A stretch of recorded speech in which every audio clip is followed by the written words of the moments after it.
tell me, I wonder, there's a lot of people who say they're an AI consultant or AI strategist or whatever. And I'm always dubious. So I want you to prove me wrong because I like being wrong sometimes, unless it's scary. I always think that how could you be? This stuff's so new.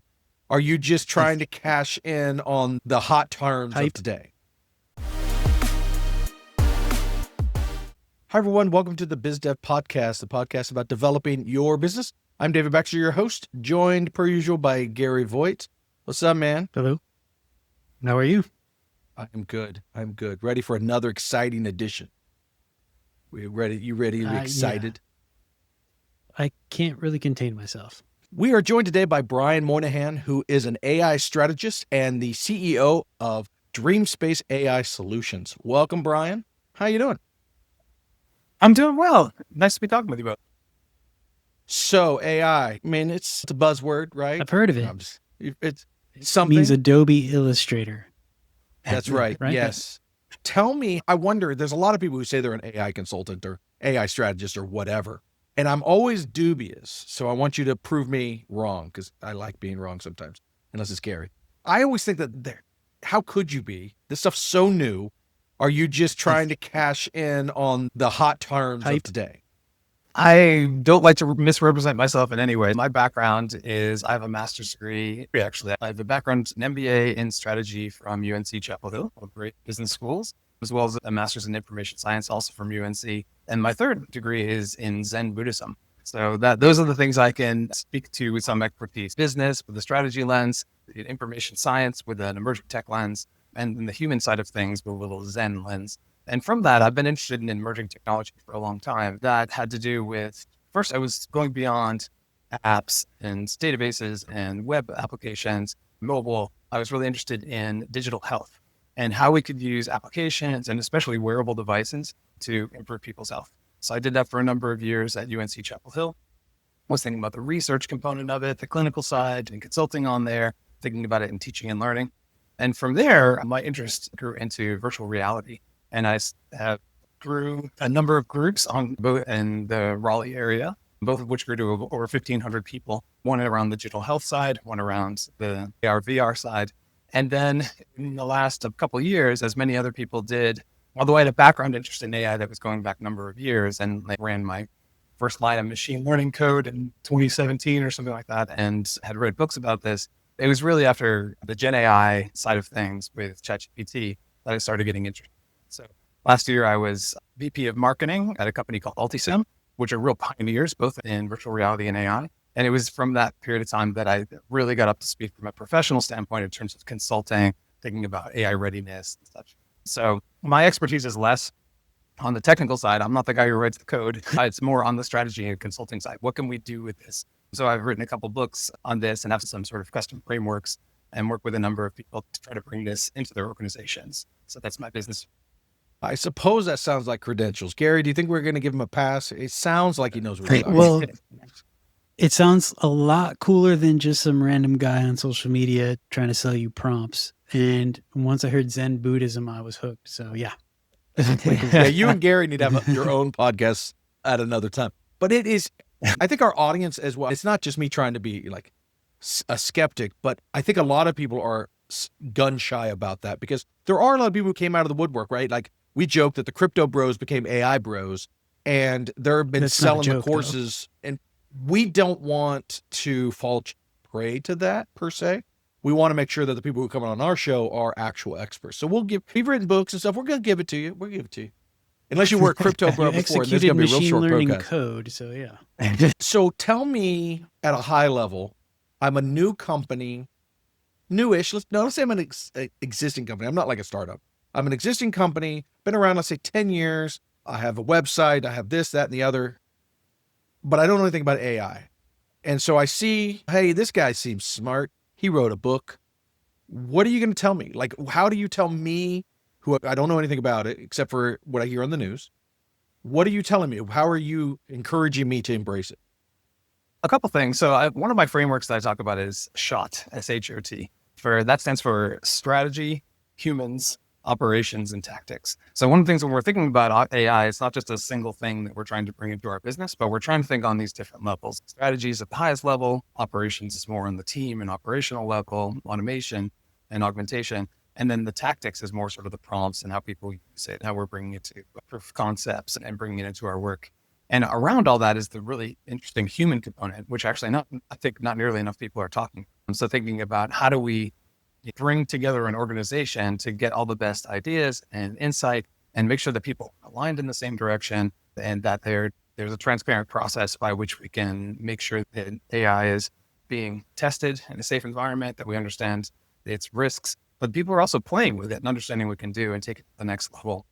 So I think that the first place to start is with strategy. So I'll pause there. I have another model that I'd like to bring up as well that I would definitely bring to people who are thinking about how to implement it. So when you're talking about the human side, that's really interesting because the news is really clear that AI and humans don't really coexist in a lot of ways. If you get the CEOs to say the quiet part out loud, they all say, we're coming for your job.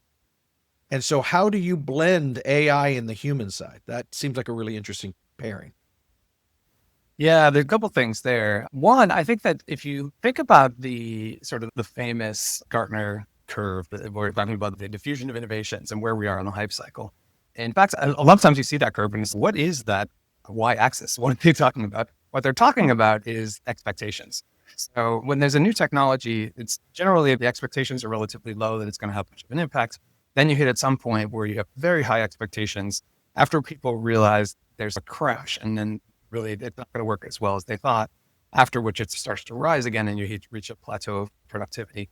In my opinion, for instance, there was something recently from the CEO of Ford Motor Company who said 50% of white collar jobs are going to be gone. I believe that is a comment from the top of the hype cycle because it's also true that when people have taken agentic AI and then implemented it in their company, something like 40% of those are not done, right? And we're only beginning or not continued once they've done some work with agentic because they run into some problems.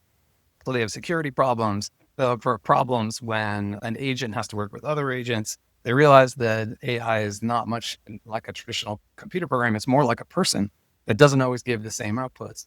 And it's not just like a computer program that you set it and forget it and let it run. It's more like an employee where you have to follow up with it weekly, make sure that you know what it's doing, give it a good plan and understand what it's happening and manage it and manage how it's working with other people and also with other AI. So I think that's one part of it is I personally think that some of this is people getting a little bit ahead of themselves. That's not to say that people won't lose their jobs. Certainly people will lose their jobs. And it's something I've been concerned about for some time. And it may end up having to do with a revamping of our society, actually, how we do things. And I think that actually is an interesting separate discussion. But I think one of the things that we're going to see is over time that certainly a lot of the white collar work people do is going to go away. Now, I think one of the things that is really helpful about when we're thinking about this is less thinking about a job description and more thinking about the tasks that make up an individual person's job. So where I think that there are probably not that many job descriptions that are going to be completely blown away in 2025, for instance. But I do think a lot of those tasks that make up just about everybody's job description or some of those things can be taken over by automation, by AI, et cetera. And so in the process of that, we have to think, for an individual, how do they upskill themselves? How do they continue to add value? And from a company's point of view, for instance, I have a friend who's an entrepreneur, and he hired a number of people on different products that they had. And as soon as ChatGPT hit, he said, oh my gosh, so many of the things that these people are doing could be done by ChatGPT, even in its first formulation, going back almost 2 years now. And so he basically said, I have a choice. I could fire a bunch of people and have AI do what they were doing and produce the same amount of stuff, or I can do even more. I can empower my people, make them mini CEOs of what they're trying to do. And then he had to shift his own role in the company to be something that was more about guidance and taking it to that level. So I do think there's going to be this, basically you can do the same amount of work with fewer people with AI. You could do a lot more quantity with the same number of people plus AI, or, and this is where the real opportunity is, you can use those people to come up with creative thinking and make sure that they're using it right and working with AI to make sure that the prompts are good, the strategy is good on the front end. And then when AI does it work, then you're getting good quality output on the back end and iterating through that process. and coming up ideally with new solutions for your clients and things for your customers. So it's like basically do the same amount with fewer people, keep all your people and do more in quantity, or just change the quality, actually do something new that no one hasn't done before. The third option sounds like the best, but how many companies are actually going to adopt that if they could save a buck here or there? It's hard because I've heard that argument before where you're like, hey, why don't you take this free time that your team now has, because they don't have to do this grunt work, and put them on these creative tasks and thinking, but most of your employees aren't capable of doing those. That's not everybody's some built for high level that. thinking stuff. And there's a reason why they were the data entry person. That sounds harsh, but it's true. You said something earlier that spoke to me as a developer. One of the things that's, if any industry right now is being targeted by AI, it's us, right? Writing code, because there's a lot of things AI is promised to do that hasn't lived up to the hype, but it can write some code flat out. It can write some code. And what's interesting about that is, because we're diving deep into that stuff and we've talked about that a lot, how we're embracing it. But one of the things that we're finding is, yeah, we don't write as much code when we're using AI, but you start to see the value of the other things that we do as developers that have nothing to do with writing code. And it's, I don't need, there's a classic, I think it's Ben Hoff, is that how you say his name? The CEO of Salesforce, saying he will never hire any more developers. He's only going to use AI, and 90% of code will be written by AI. And this was his big, him, and then the CEO of Anthropic said something very similar, that AI is going to write all the code in the world. And when we look at how we're using it, and when we look at a project that is an AI-driven project, probably half, if not 80%, maybe on some parts of it, are written by AI. But we aren't any less busy. Like, it's writing a lot of code, but that code often is crap. And we have to, all of our people are seniors. We just don't hire juniors. It's the whole thing.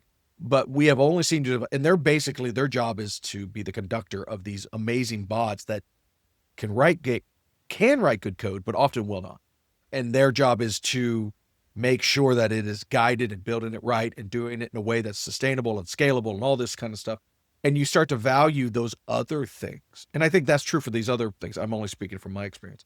Maybe this person who lost part of their job because AI is writing all their stuff, maybe you can value some of the other tasks or skills that they bring. Or maybe you invest in those and let them run and stuff like that if they're rock stars. I think where I'm afraid for humans at large is those C-level employees. You're going to lose your job. I don't know how you're going to slice and dice. There's no way to sugarcoat that, because AI is vastly better at creating C+ quality anything than a human. And if that's all you're good at, man, you're not doing great. And what do you say? That's a nice way to say that, right? One thing that's interesting, I was thinking about this model, and this is actually pre-AI, but people talking about how you automate your business, right? And some of it is thinking about basically these 3 steps. And step 1 is the preparation of everything you start to do, the planning of what you're doing, et cetera, like deciding what's important and setting it out and outlining the tasks. Step 2 is the automation of those tasks. And step 3 is some sort of looking at the results of it, quality assurance, reiterate through it and clean it up and ship it, basically. And if we put percentages on that, we might something things about like 10% is that upfront work, 70% is the work that now could be done a lot of ways by automation and AI. And that 20% at the end is that iteration process and cleaning it up and shipping it and taking it where it needs to go.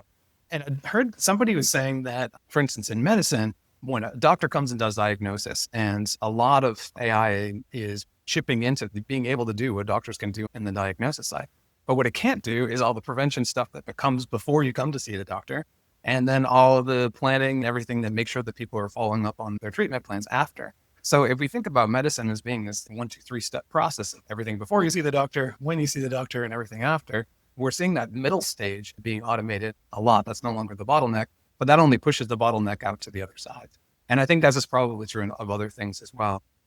That when you see, yes, the AI is coming for this one part of this multi-part system, and then you have to ask yourself the question, how does that affect the before or the after? Where does the opportunity come? And one of the things I've been thinking about is, say there's OpenAI just every day after day launches new products that essentially destroy whole industries, companies. So suddenly your startup got $15 million and was building something cool, and then OpenAI crushed it, or or Microsoft or Anthropic or whoever else. So your question has to be, what can you, if you're thinking into the forward into the future, even if these big companies do something, what could you still do? So I think a lot of that's last mile stuff. So understanding what needs to be done, client interaction. A lot of it's how does this meet the real world in some physical sense, either with people or still digging holes in the ground or whatever other physical aspect there's going to be. And another one is maybe people will never trust those big companies. So what can you do to come up with a system where people have their own setup or their data is protected or some sort of redaction program? So I think this is how I like to think is, okay, this is what the capability is now. What about around it? And this is where the capability is going. What will still exist and still be important in the new future? We find there's a lot of similarities to this wave, whatever you want to call it, and the Apple App Store, when that opened up a whole new world of opportunity, right? I have these phones that everyone has. Originally, it was only Apple that had the store. Then, of course, now Android has their own. But there was a brief period of a couple of years probably that Apple just cornered the market. And that's when you had just the crazy apps like a flashlight. That was an app. It was 99 cents to get a flashlight. And there was the beer drinking app that you could use the gyroscopes to make it look like you were drinking a beer. People sold that for 99 cents. Someone made a lot of money on that. There was a flip a coin app. They flip a coin app, and you paid 99 cents for that. Some of those were free, right? And then they loaded them up with malware. But what was interesting is a lot of companies were born in those early days. And then the term became Sherlocked, where they just steal your idea and put it in the phone. A good example, of course, is the flashlight. There's no flashlight app in the store anymore because you don't need one. Apple does it fine. You don't need, I guess you never need a coin flip or a beer drinking app, but you do. A lot of those features now get brought into the core OS, and you learn something from that. If you're building something that they can easily add, you're not adding really a whole lot of value. It's a feature. You're going to get stolen. Android did it. Apple did it. They're doing it all the time. I think ChatGPT and the like are doing the same thing. I warn people we consult with and we talk to, because everyone's got AI ideas, and we tell them flat out, if you're taking a foundational model, because no one's building another foundational model, at least not a startup, that takes $1 bazillion. And there's going to be the 3 big ones, maybe 4 if we're lucky, right? We've got OpenAI, Anthropic, Llama, and whatever Microsoft's dreaming of. Oh, Gemini. We got Gemini in there. So maybe Microsoft will come out there. And the Chinese ones, yes. DeepSeek and whatever. You're not doing that. No one's building those. There's a few of those. Those will always be a few. Maybe they'll consolidate, whatever. But if you're just saying, I'm going to do AI and wrap it up and make it so if you ask these certain questions, we're going to give you these certain answers. Like, they can do that. I can go to ChatGPT and answer that. I don't need your app to do that. A lot of startups are leaning that way. I'm just going to make it so they can ask questions about this, and it's going to draw them pictures or whatever. And like, I don't need you for that. Why would I do that? And so if you are a startup and you're thinking of AI, what is your secret sauce? Even if your secret sauce it could be as simple as a really good prompt that no one has, right? We built apps internally that help us code and whatnot. And we could go to ChatGPT and do this, but our code is doing a multi-step process to help us do certain things. And that process is useful, even though at the end of the day, it is ChatGPT or Claude or whichever one. But that process becomes almost your patented little thing. Is it unassailable? Of course not. Yeah. But that's the value. However that chain is, or whatever secrets you're bringing in or outside sources you're bringing in to pepper in and to add a little spice and sizzle, that's the app. And I think a lot of people are forgetting that. They're just so enamored with these tools that can do almost anything. I would say a few things. Like, one of the things that I think is most interesting about mobile is the stuff that nobody thought, okay, now you've got a computer in your pocket. And so guess what? That's going to completely change the hotel industry and the taxi industry and like a year wide. And sure enough, Uber is mobile because mobile phones made Uber possible, and it totally changed the mobility. And then the way people use phones totally changed Airbnb, and that completely upset the airline industry. I mean, more than the airline, but that too, of course, for other things during flights and stuff. I think, and one of the ones that surprised me is phone cases. So Apple came out with this device, and then everybody wanted one that it was pink and had shiny things on it and little bunny ears, and everybody wanted a different version of that. So there's these non-obvious things that you could do to tack onto what big boys are playing. But another one is solving a problem, right? So I really think that I was saying that there are like multi-million dollar ideas that are basically just writing a prompt that a reasonably good person could write, but in a domain that needs it. So are you selling cars? Are you a lawyer? Or whatever it is, some very specific niche group that could use this stuff. And I think that there's a lot there.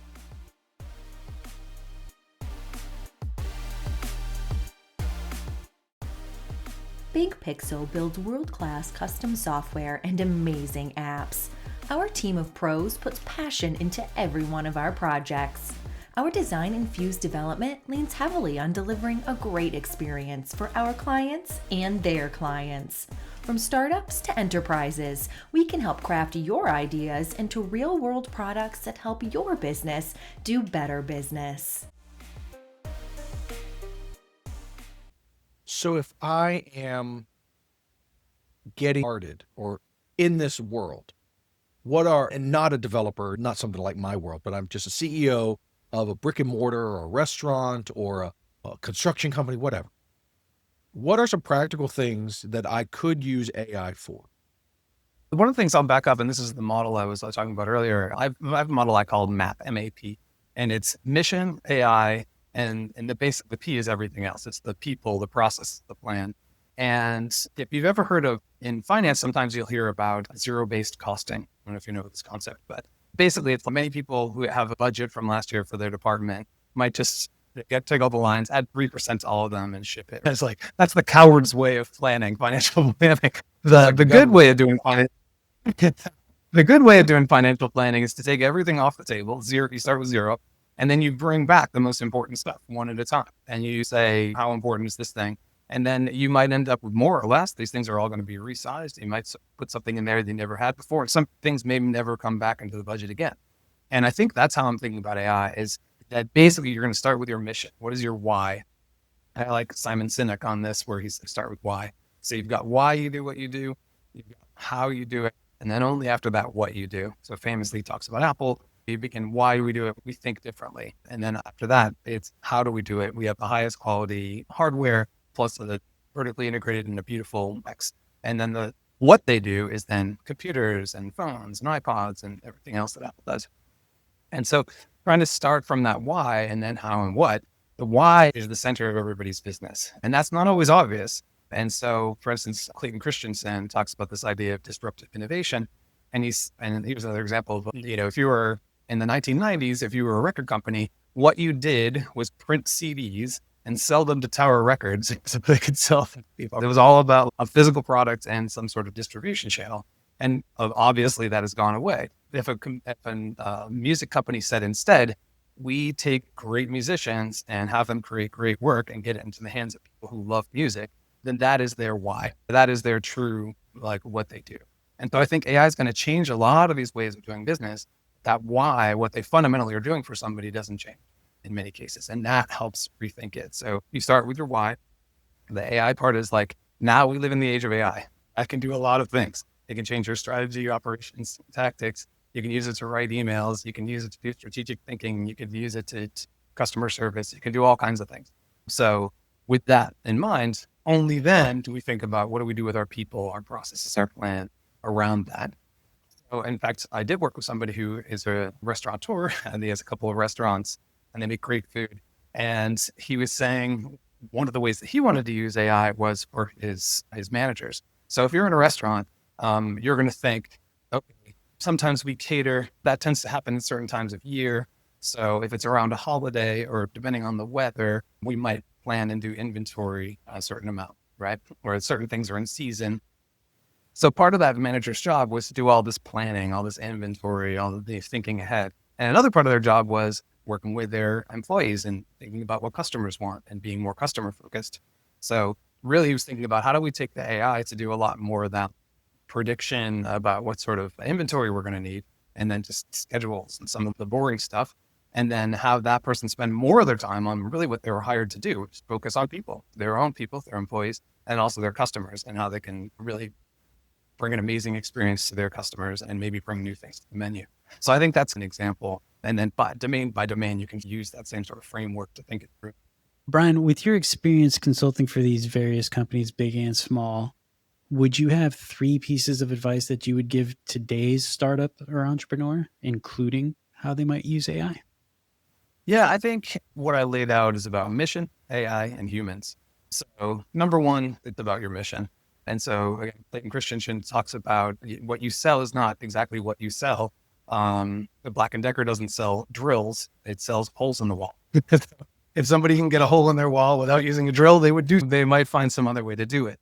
And so it might be that you think you sell, there's a classic example of McDonald's selling shakes, but actually what they were selling was a treat for children or something for someone to do when they're on their commute. And so then you have to think about what the replacements are. And in a time when everything's changing very fast and people are losing their jobs and new entrants are coming into industries that have never been there before, thinking about your mission, why your company does what it does. And this is really important. And so that's for companies. It's also for nonprofits. Why does your nonprofit do what it does? Like to try to end hunger or whatever else. And therefore, your old ways of doing things might be shifted up, but you keep your core of what you were meant to do.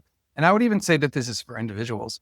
So for people who are looking for their next job and what they're trying to do in life, starting with why they want to do a specific thing. And to some degree that aligns with their passions and the things you're passionate about, the things that you're going to bring some energy to, that you're going to bring more than other people are because you're going to do it in your off time, whether you want to or not. You just ideas you have in the shower are going to be leading towards things that you could bring into your career. That's the mission side of things. The next one is, of course, AI. So that's changing everything. It's going to change your strategy. It's going to change the way you organize your company and what the org chart looks like. It's going to change the tactics of every single person in the company, down from the person on the front lines of doing things all the way up to the CEO and full C-suite. And I'm interested to see how that might change strategy too, actually, for companies, in the sense that traditionally strategies have been very simple. In fact, the entire strategy industry was based on this idea of a 4-part chart where everything was the cash cows, and stars, and dogs, and question marks. In all of a company's portfolio, a huge company like GE would be split into 4 categories. And I think that one of the reasons that was the case is that, first of all, you had to make things simple so the CEO could understand it. And then they had to translate to everybody who does marketing and finance and everything else so they could understand it. And then they had to pass it on to their employees so they could understand it and operationalize it.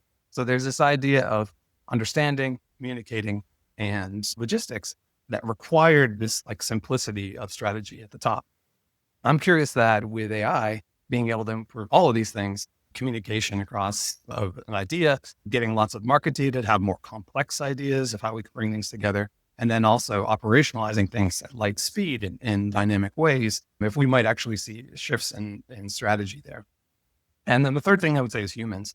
So the human element is really critical.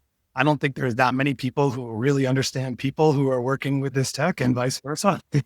I think it's really helpful to think we live in these socio-technical environments. Every time you bring some sort of new technology into an organization, there's going to be misalignment. There's going to be fear about it. There's going to be confusion about how to use it. There's going to be AI literacy problems that they don't know what it can do, or they don't know what kind of dangers might appear, et cetera. So the human element, I also think, is really important pretty much in every industry. You mentioned something at the very beginning that was this kind of goes back to what we were talking about before. If people are in that sense of fear or questioning if they're going to have a job in the future because of AI, and then you mentioned using AI to find you a new job just by maybe talking to it, telling what you're passionate about, seeing if there's an avenue or lane in that direction you can go.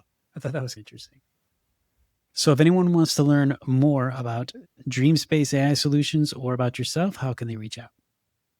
Yeah, thanks. Dreamspace AI Solutions is my company. And so you can find us at dreamspace.consulting.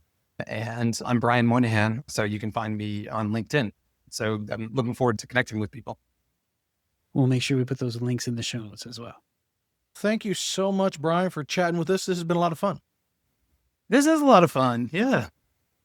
On that note, we will see you all next week. Thanks again. Have a good one.